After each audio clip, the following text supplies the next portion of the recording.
KM Ramasamy, தலைமை அலுவலக செயலாளர், கட்சி சார்பற்ற தமிழக விவசாயிகள் சங்கம். வணக்கம். தமிழ்நாட்டில் அனைத்து ரேஷன் கடைகளிலும் சத்துணவு கூடங்களிலும் பாமாயிலை மானிய விலையில் கொடுத்து கொண்டிருக்கிறார்கள்.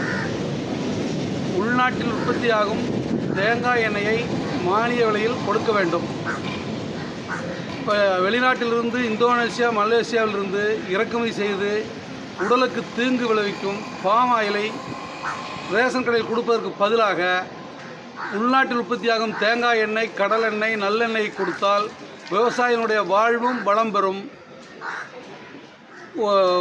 உடல்நல பொதுமக்களினுடைய உடல்நலமும் பாதுகாக்கப்படும் என நம்பப்படுகிறோம். நாங்கள் அதற்காக விவசாயிகள் நாங்கள் சென்னையிலும் கூட அரசு கவனத்தை ஈர்க்கும் வகையில் ஒரு ஆர்ப்பாட்டம் நடத்த முடிவு செய்திருக்கிறோம். முதலமைச்சர் பார்த்தீங்களா?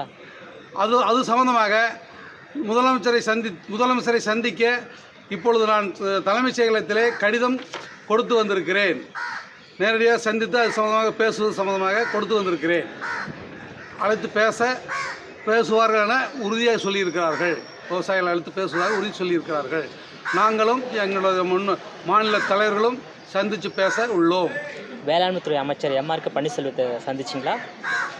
இந்த துறை உணவுத்துறை வருது. உணவுத்துறை அமைச்சரை சந்தித்து பேசினோம். அவருக்கும் கடிதம் கொடுத்திருக்கிறோம். அவரும் உறுதியாக உங்கள் கோரிக்கை நிறைவேற்றப்படும் என சொல்லியிருக்கிறார். ஆனால் இன்னும் இதுவரை எங்களுக்கு எந்த தகவலும் கொடுக்கவில்லை. எவ்வளோ நாளாக இந்த கோரிக்கையை வலியுறுத்தி அரசை சந்திச்சுட்டு நாங்கள் ஒரு 6 மாதத்துக்கு முன்னாடி 30 நாள் தினம் ஒரு ரேஷன் கடை முன்பு சிறு தேங்காய் உடைத்து போராட்டம் நடத்தினோம், அரசின் கவனத்தை இழுப்பதற்காக. அதற்கும் செவிசாய்க்கவில்லை. அதன் பின் இப்பொழுது 100 நாள் 100 ரேஷன் கடை முன்பு ஆர்ப்பாட்டம் நடத்திவிட்டு 101ஆவது நாள் சென்னையில் நடத்த முடிவு செய்திருக்கிறோம். ரேஷன் கடையில் பாமாயில் தேங்காய் எண்ணெயை மானிய விலையில் கொடுக்க வேண்டும் என்ற ஒரே கோரிக்கைக்காக. அதாவது அரசு நியாய விலை கடையில் தேங்காய் எண்ணெய் என்னென்ன வகையான எண்ணெய் கொடுக்கணும்னு சொல்கிறீங்க? இங்கே நம்ம நாட்டு உற்பத்தி ஆகக்கூடிய தேங்காய் எண்ணெய், கடுகெண்ணெய், கடலெண்ணெய், நல்லெண்ணெய் எல்லாம் நமது நாட்டில் உற்பத்தி ஆகிறது. அளவுக்கு மேல் அதிகமாக உற்பத்தி ஆகிறது. இதையவே மானிய விலை கொடுத்தால் விவசாயிகளுக்கு இங்கிருந்த மானியத்தை வெளிநாட்டு விவசாயிகளுக்கு கொடுப்பதற்கு பதிலாக உள்நாட்டு நம்ம விவசாயிகளுக்கு கொடுத்தால் விவசாயினுடைய வாழ்க்கையும் சரிந்து போகவும் நல்லா இருக்கும். விவசாயத்திலே தமிழ்நாடு தன்னிறைவு பெறும். நமது நாடு நல்ல வல்லரசாக வேண்டுமென்றால் விவசாயம் தன்னிறைவு பெற்றால் தான் நாடு வல்லரசாக முடியும். ஓகே, அதாவது தேவையான அளவிற்கு நம்ம நாட்டு எண்ணெய் உற்பத்தி இருக்கா? தேங்காய் எண்ணெய், கடல் எண்ணெய் இரண்டும் தேவையான அளவுக்கு தமிழ்நாட்டில் உற்பத்தி இருக்கிறது. அது இப்போது நிறையா மிச்சமாக இருக்குது. வெளிநாட்டுக்கு ஏற்றுமதி செய்து கொண்டு இருக்கிறார்கள். எத்தனை வகையான எண்ணெய் இருக்குது தமிழ்நாட்டில்? தேங்காய் எண்ணெய், நல்லெண்ணெய், அப்புறம் என்னென்ன எண்ணெய்? கடல் எண்ணெய், கொட்டமுத்தெண்ணெய், கடுகெண்ணெய், சூரியகாந்தி எண்ணெய் எல்லாமே இருக்குது. இந்த எண்ணெய்கள் எல்லாம் இருக்குது. அதை அப்புறம் ஃபில்டர் பண்ணி ஆயில் அது இதுன்னு மாற்றுறாங்க. ஆனால் மெயின் இந்த எண்ணெய்கள் எல்லாம் இருக்குது. ஸோ பாமாயில் பேன் பண்ணணும். பாமாயில் ரேஷன் கடையில் கொடுக்கக்கூடாது. மாறாக தமிழ்நாட்டில் உற்பத்தி செய்யக்கூடிய எண்ணெய் தான் கொடுக்கணும். ஆமாம், பாமாயில் உடம்புக்கு கேடு விளைவிக்கக்கூடிய, தீங்கு விளைவிக்கக்கூடிய எண்ணெய். அது மானிய விலையில் கொடுக்குற போது அந்த மானிய விலையில் தேங்காய் எண்ணெய் கொடுக்கலாமல்ல. அரசே கொள்முதல் பண்ணி தேங்காய் எண்ணெய் கொள்முதல் பண்ணி மானிய விலையில் பாமாயில் போல தேங்காய் எண்ணெய் கொடுத்தால் நமது உள்நாட்டு விவசாயிகளுக்கு பலன் சேரும் அல்லவா? அதாவது பாமாயில் முற்றிலுமாக நிப்பாட்டணும். ஆமாம், நிப்பாட்டிட்டு தமிழ்நாட்டில் உற்பத்தி செய்யக்கூடிய எண்ணெயை நியாய விலை கடையில் கொடுக்கணும். எண்ணெய் பற்றாக்குறை இருந்தாலும் கூட சொல்லலாம், எண்ணெய் அளவுக்கு மேல் உற்பத்தி ஆகிறது. இப்போது விவசாயத்துறையில் தேங்காய் எண்ணெய் அளவுக்கு மேல் உற்பத்தி ஆகிறது. அதனால் தேங்காய் எண்ணெய் தாராளமாக கொடுக்கலாம். தேங்காய் எண்ணெய் உடலுக்கும் நல்லதும் கூட.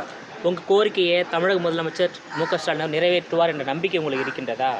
நாங்கள் இப்பொழுது கடிதம் கொடுத்து வந்திருக்கிறோம். சந்தித்து பேசினால் அவர் முடிவு தெரியும். உணவுத்துறை அமைச்சர் உறுதியாக நிறைவேறும், உங்கள் கோரிக்கை நிறைவேற்றப்படும் என்று சொல்லியிருக்கிறார். முதல்வருடன் சந்தித்து பேசிவிட்டு நிறைவேற்றப்படும் என உறுதியளித்திருக்கிறார். 2021 வேளாண் துறைக்கு திமுக அரசாங்கம் கொடுத்த வாக்குறுதி நிறைவேற்றியிருக்காங்களா, இல்லை ஏமாற்றிருக்காங்களா? நிறைவேற்றாங்க, ஏமாற்றிக்கிறான்னு சொல்ல முடியாது. ஒரு சிலது நிறைவேற்றிருக்காங்க, ஒரு சிலது பெண்டிங் இருக்குது. இந்த தேங்காய் எண்ணெய் திட்டம் அந்த வாக்குறுதியில் வந்தது தான். அதை கண்டுகொள்ளவில்லை இதுவரை. அதாவது திமுக தேர்தல் வாக்குறுதியில் பாமாயிலுக்கு பதிலாக தேங்காய் எண்ணெயும் ரேஷன் கார்டில் கொடுப்பதாக சொன்னார்கள். ஆனால் கொடுக்கல. ஆனால் இன்ன வரைக்கும் ஒரு 4 மாவட்டம் அறிவிச்சாங்க.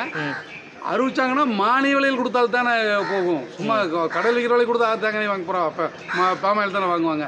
ஏன்னா நாட்டில் இருக்கிற பாமர மக்களுக்கு வந்து எது கெடுதல் எது கெடுதல் இல்லைங்கிறது தெரியாது.